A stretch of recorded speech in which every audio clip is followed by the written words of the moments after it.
All right, I'm Duncan, and this is Will. We've been playing a lot of Monster Hunter. We got introduced to the series in Monster Hunter World back in 2017, and ever since then, we've been going back and playing all the different games like Generations, and 4U, and 3U in my case.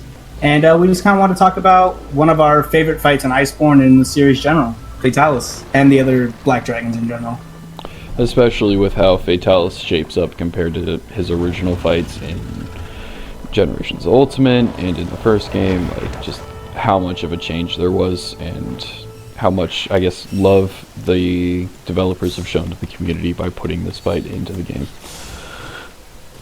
Yeah, sometimes I still can't believe that they made like all of Castle Straight, fresh map, fresh skybox, like that huge intro cutscene you get for it. Like that was a lot, especially when they announced that like that was never planned from the jump. Like they never planned to do this. That was done like after essentially the 15th anniversary trailer had like Fatalis in it, just on a 3D render, and everyone was like, "We're getting Fatalis," so they're out of all of this last minute. And that's just crazy dedication on Capcom's part. Not to mention the fact that yes, they created a brand new skybox and brand new arena, but they at the start when they tried to show that they were going to put the Leviathan skeleton in world at the beginning, they couldn't do that because of the physics of the lifelike environment they had created, and they actually managed to get it to work a little bit for Fatalis specifically because of the arena they chose to have the fight in, which just is incredible that they managed to make something that was already proving to be a challenge into such an amazing fight.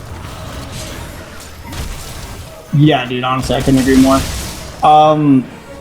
What do you like about Fatalis in like this version of Iceborne altogether? Like, what do you really enjoy about the fight? Honestly, it's just the challenge, because both Fatalis and Elatron, as we'll get into later, proved to be some of the most formidable, like taking multiple days for almost everybody in the community to beat. And that's not to say like, oh, like we suck at the game. No, we say we're definitely up there. We're no Rage Gaming or any of those people, but we know what we're doing. And Fatalis still took us days to beat. And that's days of endless like attempts, non-stop back-to-back tries.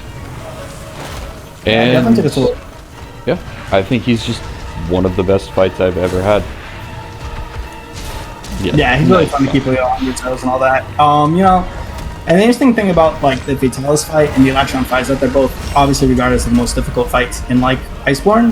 But what makes them difficult is so different, because in my opinion, like once you have a good build and you know what you're doing with Elatron, like you've got your element ready, you know you're going for the topples, you know when to break the horns, Eschaton's not scary anymore.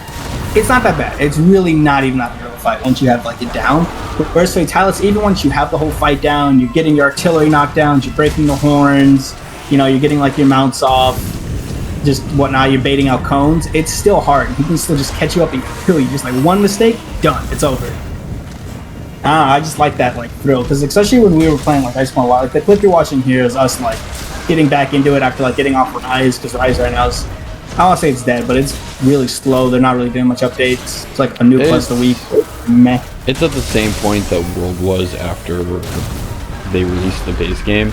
And the community, especially with just how much of a change World brought to the Monster Hunter community, they went from being a couple of like hard dedicated fans for games that really had some challenges to be able to enjoy, to an explosive community. Like I would say the fan base probably almost quintupled, if not 10 times in size of what it was before. Well, World's not just the best selling Monster Hunter game, it's the best selling Capcom game, like full stop. Yep. That's crazy. And Iceborne was like amazing. It definitely helped, but also base World was just as good. It had its different changes and different gimmicks. For instance, the ATs in base game, in my opinion, felt more challenging than the ones in this one. Fatalis definitely tops the ATs, I can say that. But, yeah, that's true. But that's what like a lot of people say to like defend Rise. I guess I was kind of getting off topic of Fatalis, but like a lot of people are like, it's just a high rank game. But like, you remember high rank World, dude? You had your ATs, especially like 18 or Gigante. You can still clap some people with G rank gear. And you know, you also had like Extremith and stuff like that. There's nothing like that. Like the closest you have in Rise are the Apexes, and they're nowhere near that level of challenge. True, but the one part of that I would say that Rise has going for it is World was out for what, a year and a half before Iceborne dropped, almost 2 years. Yeah, but World's life cycle, like you got Deviljho after launch, you got Lunastra, you got Extremith, and then Behemoth and Extremith, the Ancient Legend crossover. I'm trying to remember what else came out after that. That might have been it. Ancient Lesson, the Ancient Lesson 2, we had Running like, you know, Cole all the Taroth. Oh yeah, Cole, I forgot about her. She was the huge siege of basic. I mean, there was also, I would count basic Behemoth and Extremith as 2 different fights, really. I mean, they released it 2 separate times, and yeah. And same thing with, like, just the amount of ATs we got. Yeah, because we had AT Kirin, Teostra, Lunastra, Cusadora, Nergigante, Zeno, and, what's his name? Zora Magnaros even got an AT. Like, they all did. It was great. And all the ATs had their own armor sets that were good. Really good. Like, AT Teostra's helmet, his Gamma helmet, is so good. Until Fatalis armor, it was still meta in G rank. At the end of G rank, a high rank helmet was still usable. Oh, Teos. Like, that's how good the AT armor was. And that's just, I mean, it's nice to see that the community was so accepting of that. Like, it wasn't considered, oh, it's BS, like the armor is so weak in the new game. It was like, no. We're a community of people who look for how best to exploit the game, because that's how the fighting mechanics work a lot of the time. It's not supposed to be a fight every time of like, oh, I'm brawling it out and it's them or me. It's what can I use to get an advantage over this monster? You're the underdog every time. Yeah. But enough of all that sadness. Rise is actually a really good game. Its first like playthrough, like from beginning to end, is really, really fun. It's just missing a little bit of that end game, I don't know, long-term replayability. But a game that's got a bunch of replayability. Iceborne Fatalis. So like I said earlier, this is like our first run back after a while. And we got him. Barely. And we were thinking about it, and we were just like, what made these fights so much harder and stuff? Obviously we're slower. Duh. But you also just, you have a lot more at your disposal in World. anyways, so we've got Fatalis coming in here, and we have honestly just a variety of attacks and much more unique than a lot of other monsters. A lot of the ways that we see the basic like attacks and combos that the monsters use is that they tend to be very, very quick with a series of chains, and then there's an opening at the end of the chain that you're supposed to exploit. For instance, the monster gets tired for a second, or in the cases of like, who would be a good example? Rajang's a great example. Rajang's only fast as hell, you can't wallbang him, but he does a laser and he's not enraged, easy wallbang. He's got all the time in the world. Fatalis is another example, like this cone he's demonstrating. If you're in the right positioning when he cones, easy damage. That's kind of what the game's training you for. Just gotta find the openings, get your damage. This is a case of exploiting a monster while they're attacking, not while they have an open weakness. So for instance, if you notice where Tigrex does his like 3-pronged charge, where he charges 3 times, the weakness of that is when at the end of the 3 charges, he pauses for a second and gets tired and he doesn't do anything for a little bit. Whereas Fatalis, when he's coning, you're attacking him while he's attacking. You're exploiting the fact that he can't hit you back at that moment. Well, yeah, remember, Tigrex is just a more basic monster that actually gets tired. Most of these Elder Dragons don't really get tired. True. They can just spam and spam and spam and spam. Yeah, that's true. I get what you're saying. That's very true, and that's something else to take into account. For instance, we have the fact that Fatalis is immune to stun.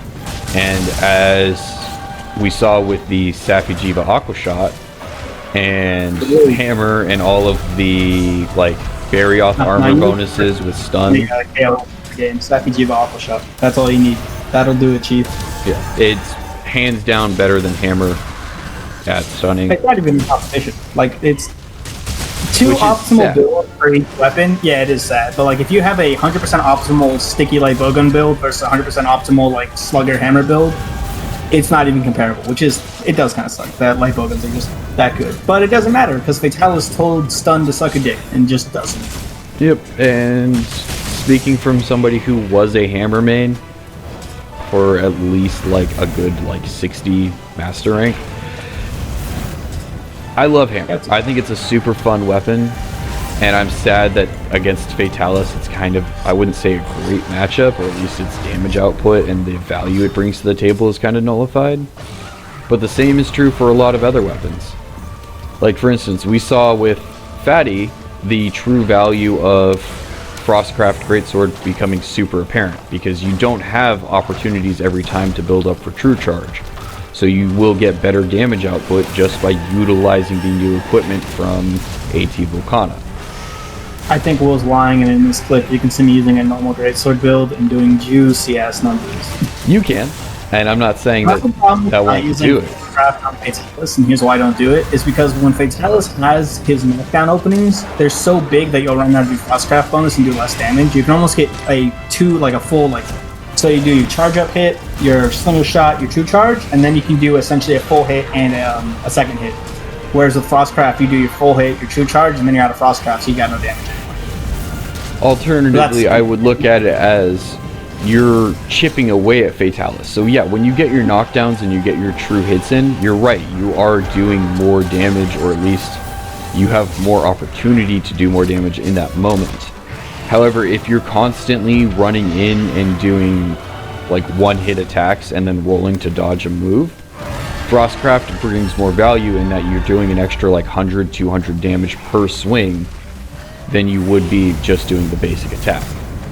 Albeit, depending upon how successful your run-in is and how well you're scripting each of the different parts. So for instance, let's say you get every knockdown in a uniform manner and you're always at his head, I could argue that he's right.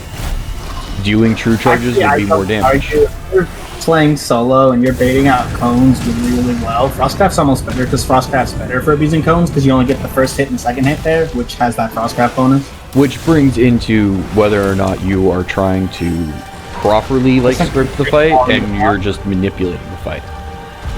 So if for instance you're scripting it fully, you would know, oh, I'm going to get these knockdowns at this time, so I would be able to get this damage out at this time, meaning I should run a regular greatsword build and not a Frostcraft build.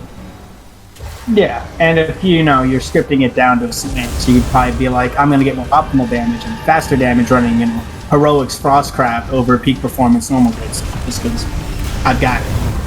And yeah, that's cool. I mean, honestly, ever since you managed to get access to the second tier augments and everything else, you get that little bit of extra affinity or attack or something else for your greatsword.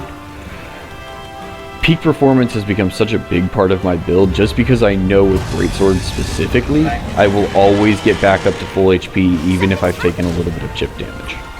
Yeah, I run peak performance on everything in World, and that's partly because health boost is just, why wouldn't you? You heal while you're doing damage, so at some point you're going to get that peak proc, which is better than attack 7, and that's where it's at. And also, I just don't like Heroics because, I don't know, I'm good, but I'm not that good. I'm not literally going to flawless the hunt good. So Heroics just doesn't work for me. Which is also a matter of, like, going into the target audiences of it, and especially when we see just with how much community backlash not only Fatalis but also Alatreon got for being such a difficult fight, for requiring you to change your strategy. You got to see just how willing people were to adjust to the new fight, and how many people had already had like preconceived notions about how they should play the game, and they weren't happy about it. How unwilling people were to change, because if I recall, there was so much hate for Alatreon the first week he came out, because there was a lot of people that just liked running their Raging Bracky Blast longswords or Blast whatever weapon you played, me included. And when Capcom pretty much said, no, run Element. Now granted, yeah, if you're really, really good, you can, and you're playing solo, you don't need to run Element, you can just die to both Escatons and kill them before the third. But in general, it's better just to run an Elemental weapon. Which we'll get into later when you can see us do a 15-16 minute Alatreon run easy. I'm probably using a very, very outdated Safi light bowgun build, using the Alatreon Dominator. Safi fire longsword set I had at the time. So longsword and Alatreon satisfying, because Alatreon, unlike Fatalis, I'd say Alatreon has a lot of attacks and a lot of variety, but he's very Predictable. easy to predict. Like a lot of his attacks are dodgeable in the same ways, whereas Fatalis' large arsenal of moves are weird and come at you in like different angles and directions. So he's a little harder to predict and counter, whereas Electron, you can just get the sickest clips of just countering like 5 moves in a row. Yeah, while just I would punching say them out. Electron is one of my favorites for dual blades and longsword. Just because dual blades, Agreed. you can dodge in and out of his attacks and go all over the place. And I actually longsword like counters him are amazing. with like Bogun as well, because you can punish him with the shots and then switch to your dragon shots, which are like there's no other monster that dragon shots are more effective on, and dragon shots are very satisfying to watch, just piercing. Yeah, and unlike where in the case of Safi Jiva, who is one so tall that getting your dragon shots to actually go through his body effectively requires him to stand still for a very long time. Elatrion has multiple moves where he just sits there. For instance, when you have his attacks that are just, he does lines of lightning out across the field, he will sit there for like 5-10 seconds and your dragon ammo will go through him completely in that time. Meaning you'll get a ton of damage off when he switches phases, and it might even get you that extra knockdown you need for that element cap. Like, it's possible. Yeah, I totally agree, and I think that's a big reason of why he becomes a lot easier once you go in there with the proper kit and the proper, once you know what's up and there's no more surprises. I think he becomes a lot easier because you're going to be getting your elemental topples. You're going to be able to predict his moves once you get his patterns down. And there's nothing wrong with that. I actually think he's a really fun fight even when you have him down to a science. Just because he is still a Black Dragon and he can always essentially 1 to 2 shot you. So you're still always on your toes, and it just makes a really fun, like back and forth based fight. Whereas with Fatalis, I feel like it's a very momentum based fight, and you're either winning or you've already carded 3 times and have lost the hunt. Like there is no. And that gets into like 2 points. Like, one, when do you know that a hunt isn't worth pursuing? For me, like, that's very easy to tell with Elatrion in particular, because I know that if I faint at least once before I get the first element topple, I might not get an element topple at all at that point, because that's just so much lost time. And I would probably reset on a first faint before I get an element topple. I would just be like, alright, it's not worth continuing from there. I will reset and continue from a different point. And Fatalis is, if I get 2 feints before second fire goes off, I would consider that a reset. Yeah, dude, honestly, if you've already had 2 feints before third phase has started, or before you're even like kind of into second phase, like if you're still kind of getting into second phase, it's probably worth restarting the quest. Now, I say this in the mindset of I wouldn't really say we're speedrunners. We're more just like, we like seeing how low we can get the time down to. Obviously, this run isn't anywhere near a good time, but also it's just kind of a get back into it run. But like, we don't purposely fully script our fight beginning to end. But if we notice we're going to be doing an extra slow hunt, or we just know we're going to lose it, we'll abandon. But if you haven't beaten the monster yet, or if you just have fun like fighting it out, and maybe that last cart like rush gets you into it, do that, dude. Play the game however you enjoy it most. We're just saying if you're optimally trying to farm or learn a monster, there's times when it's just better to abandon than it is to just kind of waste your time. And there's also, like, there are differences between, like, a script and a fight. Like, you can script a monster fight to the point where, like, you know every action it's going to do. But Yeah, you can and, also just use... a beautiful 3-minute hunt. But I personally think a 6-minute hunt where you just went in there with essentially a general game plan, you have some ideas, you're going to try to bait out a couple moves, you know your punishes. I think it makes for a much more satisfying hunt overall than just running a script. If the monster moves slightly out or does the wrong move once, you just abandon. Not for me. Not as much of it. I can agree with that. I definitely feel like it's nice when you know how to get certain moves to come out of the monsters you're fighting. Whether that's in Fatalis' case, baiting a cone, or in Elatrion's case, baiting out his like triple or quadruple lightning attacks, so that way you can just get free damage on his legs or on his chest. Free Helmbreaker if he's doing it on someone else, like easily. True. And also knowing when exactly you have on like a certain move, you're gonna have enough time for a wall ban. You have to know when am I gonna be able to hit him with this combo. because not every move gives you that opportunity, and that's what I would call soft scripting. Nice hit there, by the way. Oh, really? I thought it was kind of a trash. I was gonna try to charge it to like a level 3 and hit him, but Oh no, I meant the like coming down from the air and just barely managing to like slide off the wall and hit his face. I thought that was fun. Yeah. By the way, we're kind of soft watching the clip. Some of what we're saying might not be perfectly synced with the audio. We're gonna kind of play with that. This is more of a general test run, and if we like the idea of this, if other people like saying our thoughts on the Monster Hunter series and all that, especially these guys. But all that speedrunning stuff aside, like what makes Monster Hunter great is just how you play it. And yeah, me and Will are really try hard, and we like fights like this that a lot of people just hate Fatalis, not because he has any real gimmicks. Although I guess you could say he has the timer gimmick, because it is a 30-minute timer. And I don't think this quest would have been that much easier on a 50-minute timer. I do think like sometimes when you time out on Fatalis, especially if it's a good run, but you're just like if you're trying to get your first clear and you time out, that sucks. Like that really sucks. I mean, but we it were also pretty close when you actually kill him, so much better. Which is where I get my fun, I think. Our first playthrough, our first actual successful hunt of Fatalis was like a 29-13. Oh, it was. We had less than a minute left. Oh, let's be fair. We didn't really know how the fight worked yet. We used 0 siege mechanics, which is a mechanic in Fatalis' fight. The only reason I don't consider it a like mechanic is because you don't ever have to use it. Like, unlike Alatreon, you can ignore the siege equipment and be fine. Actually, some of the best speedruns on Fatalis do. Like the 2-minute speedruns, they're not loading cannons. Fuck that. They just kill them. But no, the speed runs they use is they load the cannons at the start, and then they go for the kill. They go for the cannons at the start because it's a guaranteed knockdown, and you can script it in super easy at the start. After that, it's not worth it. Really purposely try to get every Fatalis run is that first one. But yeah, anyway, so back to our like first ever Fatalis clear. We didn't know how the cannons worked. We didn't know any of that stuff. We didn't even know that breaking his horns made it weaker. Like we figured it out a little too late, and we ended up killing him with 30 seconds left on the clock, both his horns intact, and our sanity withering away.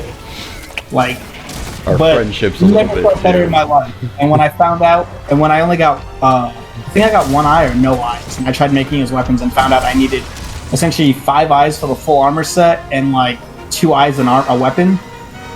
That shit was like, oh fuck. But now I've got his full alpha and beta set and almost every weapon. I think I'm missing 2.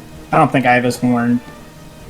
I mean, I know we have full alpha, full beta, and I have enough extra evil eyes I can make the rest of his weapons. Well, I mean, this goes into just how important using those mechanics are, because once again, those abilities, those things they put into the map, like for instance the boulders in the ancient forest when you face Anjanath the first time you play through the game, that's there because they know it's going to be hard, and it's kind of a like, hey, use this as a real, like, a quick solution. Yeah, you might not use it in like a speed run, but for somebody who's new to the game or doesn't fully understand what they're doing, it's definitely a super useful tool to have. And I think that's one of the things that makes Monster Hunter so great, is because they know that not everybody's going to be a tryhard who only uses like the most DPS mechanics or the most DPS weapons to get kills. They know somebody's going to want to have fun and try an insect glaive, I don't know, something ridiculous, Diablos. You know what's funny? Actually, Insect Glaive is one of the better matchups against Fatalis because a lot of his attacks are grounded. And so when you're flying around him with the Insect Glaive, he just cannot hit you most of the time. The only downside to Fatalis Insect Glaive is that his hitbox, whenever he does his little snake charge, is ridiculously big. And it extends to his wings too, and you will get hit doing that with Insect Glaive. Which isn't a huge deal if you know what you're looking for, and once again, that comes down to how well you know the weapon and you know the fight with the weapon. Because that's all it is. It's a matter of understanding what you're up against and how to use the tools that you have. Oh, and I feel like this needs to be said. I like to shit on weapons like Insect Glaive and some other the less damaging weapons, but every single monster can be beaten with every single weapon, like easily, if you know your weapon well enough and you know what's up. Maybe not easily in some cases, but like it's totally possible with all weapons. Yes, some weapons are a lot better, and yes, some weapons have better and worse matchups, but like I really don't think anyone should ever feel like the weapon they're playing is slowing them down or like actually is the reason they can't progress. It really does just come down to like learning your shit, practice makes perfect, keep running it. Alatreon made... Oh, hey, you did get one, but that's from the double home break. Alatreon did make many a Gunlancer quit using Gunlance to beat him. I am also one of those that had to do that, just because it was not possible. For me at the moment. I mean, I guess Gunlance's case, it's just kind of rough because its shells will never do elemental damage, and that's a part of its damage in total, so that's rough. But Capcom did really try with Alatreon to give all the weapons special element, like, against him. So, like, you could use Elemental Greatsword on him and be fine. Although it did break it in some cases. Like, I think Charge Blade's ridiculous. Like, if you use, like, a Charge Blade and fire the Beototus, 3 elemental toppers in, like, a couple... It's insane. Yeah, dual blades as well. Like, you can hit the Kajar Ice or the Kajar Fire dual blades. Even though the Kajar Fire gets blue sharpness, it's still insanely good. That's why I like the Kajar Fire Longsword. I got a good little chunk of white. So, which is, I definitely feel like Alatreon, he truly defined a new meta. Just because of the fact that his fight required element for almost everybody to beat him. And that's coming from people who ran Raging Bracky. Like, Raging Bracky was the meta, even after Sappy Jiva. Like, yeah, you could run a Sappy weapon, but you did it with a bunch of Raging Bracky pieces, and you probably just ran damage, not element. Well, yeah, I mean, he had such good, like, high raw, good affinity, good blast, and blast was already one of the better ailments in the game. Good skills on his armor. One of World's, I would say, you know, downfalls is element just doesn't compare. Like, an equally powerful element, like equivalent weapon to a raw weapon will always lose out, even on monsters where the element that are weak to that element, which is stupid, but kind of just how it is. It also doesn't help that, like, Dragon is such a garbage element as well, which sucks because, like, you know, you want to be able to use Alatreon weapons because they have insanely high Dragon element, but you have like 3 targets that you can use it on, and that's gonna be matches because it does all the elements. Oh, Alatreon's? Yes, that's true. Alatreon's light bowgun is the best elemental weapon you can get because it will be used for anything. It's the Swiss Army knife. But here's another thing you can talk about. A lot of people's complaints with World is how its progression system didn't scale nice. Like, they felt like you had less and less variety with each update, and it became more and more meta locked, ending with Fatalis, which was pretty much everything you have till now is invalid, fucker. Look at this shit. Which yeah. I mean, yes and no. AT Volcana definitely, like, allowed a lot of variety in the builds, as you saw I ran Frostcraft in that fight, and depending upon who you're fighting against or what you're doing. Well, I mean, if you want to talk fun gimmick builds, there's a bunch, but actual meta? Well, I'm thinking more like meta, or at least soft meta. Like, you know, you're going to be running that shit if you're trying to kill shit efficiently. Like, yeah, I mean, gimmick builds, there's all kinds of possibilities. I mean, there's so many different skills on World. You can build all kinds of trades. Like, one of my favorite Frostcraft builds is definitely Frostcraft Dragon Piercer, just because it's so fun to be able to sit there and do like 200 or 300 damage a hit. Like, every single tick on your Dragon Piercer is 200 to 300 damage. But it's not meta.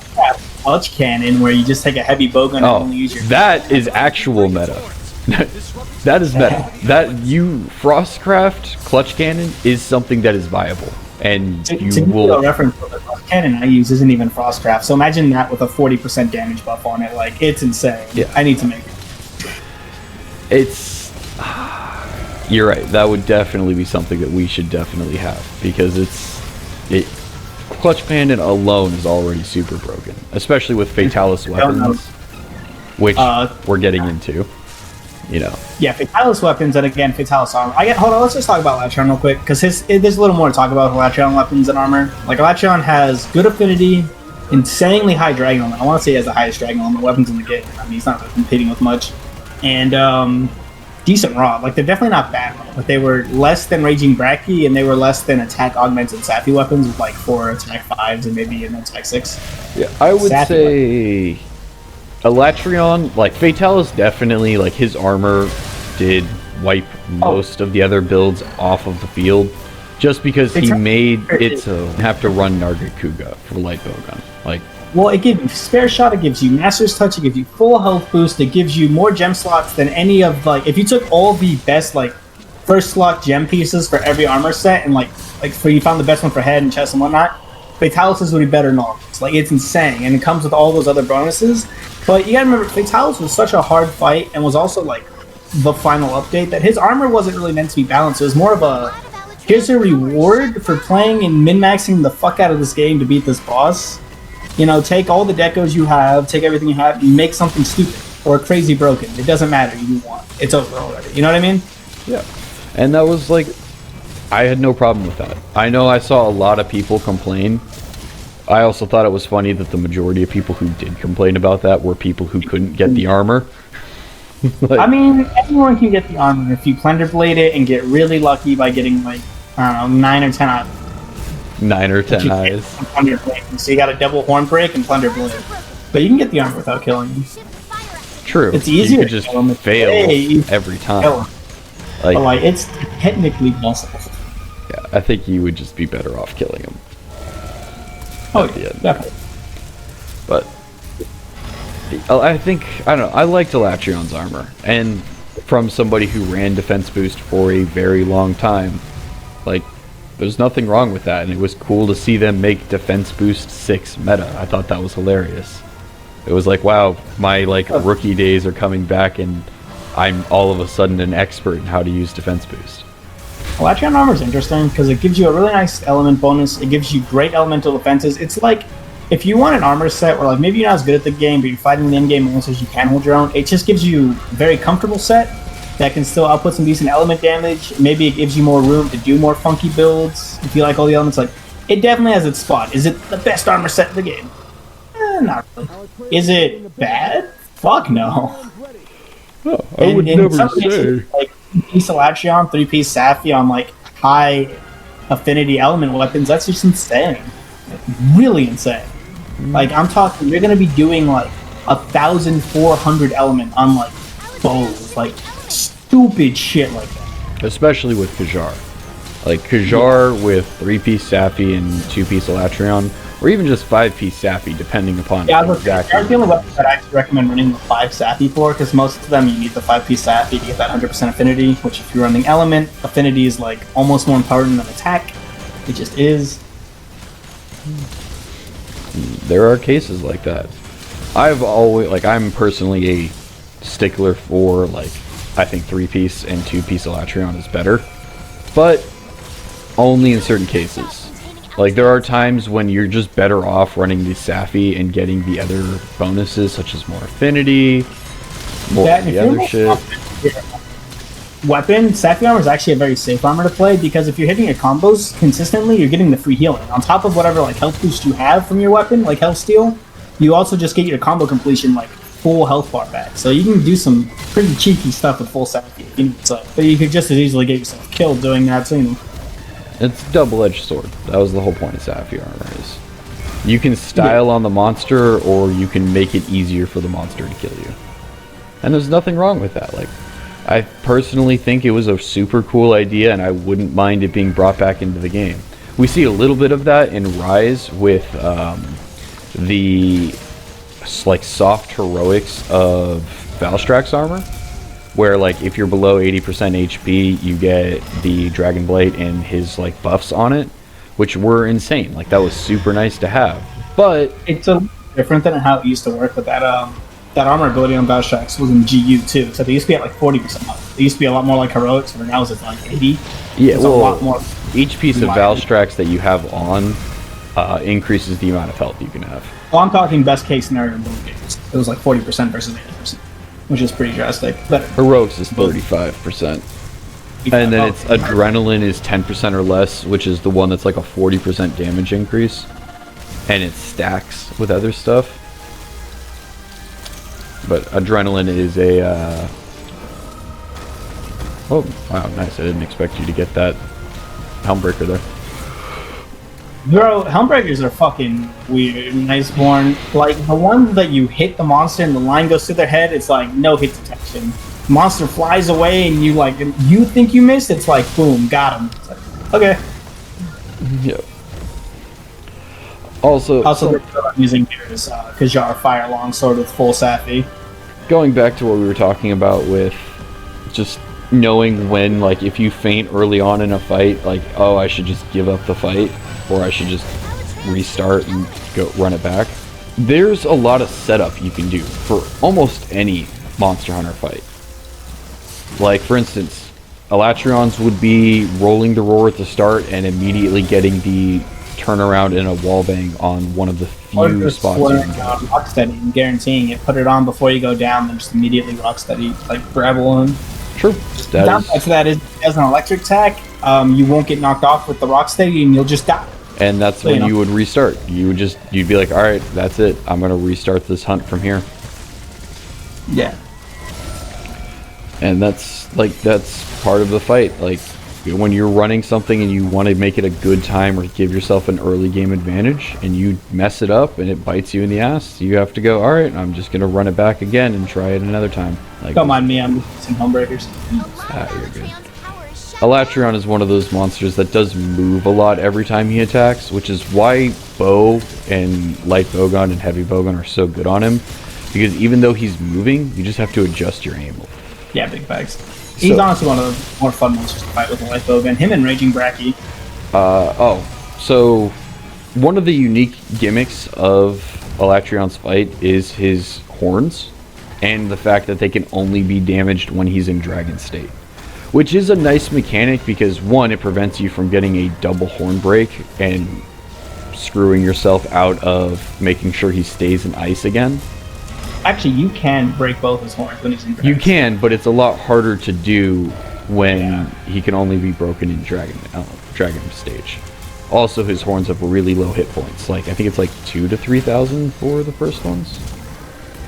Yeah, it doesn't take much. Like, I know, like, a Helmbreaker Spirit combo can break him in solo, like, the second he goes into Dragon. Yeah, and so then in duos, I think we struggled a little bit, but that's just because I'm using Light Bowgun. And unless I manage to get my counter off on his face, I do, like, no damage to that. A lot of these fights are just knowing what to look for and how to set it up. Like, you're going into this with knowledge beforehand. You're not walking in blind. Any fight going in blind, I would expect, like, especially against Fatalis and Elatrion, I don't expect anybody to beat. Yeah, like, especially if you're going in, like, blind. Like, if you go into Elatrion fully prepped and you watch, like, 30 YouTube videos and you've got your min-maxed armor, you might actually be able to first try him. But, like, if you're going into both these fights blind, just using whatever armor you'd be using normally, and you first try them, I would be fucking genuinely, like, beyond impressed. Like, that is crazy. Yeah, because, these guys don't fuck around. Yeah, and it's something that's, like, I don't think Capcom designed these fights with the intention of, like, oh, you're supposed to beat it on your first try. Like, Capcom, like, hyped these guys up. Like, they're like, most monster cutscenes, your hunters, like, hitting them or dodging them or just kind of playing around them. Even some of the other dragons. The black dragons in their cutscenes are just, like, they're depicted to be just different. Just built different. Like... Yeah, no, they are.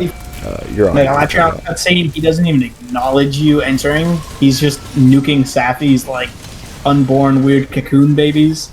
And then, like, after he's done with that, he just looks and he's like, oh, you want to die, bitch boy? Like... And that's, like... The same about the Fatalis, except Fatalis is a lot more on site. He just he sees that you exist and no longer wants you to.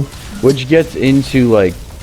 I never played the, I think it was 4U's, where they have all of the, like, cutscenes of doing the research commissions objectives, where you get to see, like, the turf wars in the cutscenes themselves. I never played those games, but I loved in Worlds... They call them ecology cutscenes, essentially, which World has two, which Rise does not have. Rise does not have ecology cutscenes. It just has, like, intros for the monsters. But the ecology cutscenes in 4U are really sick, and where a lot of, like, lore, like, the interesting, like, tidbits about lore come from those ecology cutscenes in, like, 4U and 3U. Yep. And World was more about crafting a living, breathing environment for it. Like the actual turf wars occurring, the monsters fighting each other in like scripted fights, and also just seeing, like, for instance, Legiana has this small little thing that'll happen where if she gets poisoned enough, she starts to actually cough up poison, which is a mechanic exclusive to her because that's how her fight works. She has that unique thing because it's part of her monster's lore. Like, her ice sacs that create the freezing winds that she's so known for start to create poison and poison her from the inside. We could do like a 3-hour podcast on just the very interesting ways certain monsters interact with each other, interact with the environment, interact with the different ailments, and just like World's natural environment because of how much they did with it. Like, if you throw on a Gillimantle and follow Rathalos around, he'll go check on his eggs, he'll fly down and grab an Aptonoth and take it back up to a Rathian, and then they'll eat it together. Like, there's so much crazy shit. Like, the way they'll just kind of clean themselves, they'll go drink water, they'll fly around their, like, turf, they mark their territory, like, they act like creatures when they're not fighting you, which is insane. And that's like all of them. Like, there's a lot of examples of all of that. Even some of like the Elder Dragons and some of the stuff they do. Well, the Elder Dragons are also like, they don't start fights with you. The Elder Dragons don't even really acknowledge your existence for the most part. Most Elder Dragons, like, you can go walk up and sit on like Cusador's arm when he's laying down in the Elder's Recess. He won't do shit. He just doesn't care about you until you hit him. Teostra you can kind of walk next to, but if you get too close to him, he gets mad. Lunastra, on the other hand, is on site. Same with Nergi, he's also on site. Val, I'm pretty sure will completely ignore you. I mean, I think Val thinks everything around him is dead to begin with. So, like, he sees you move and he's kind of just like, what?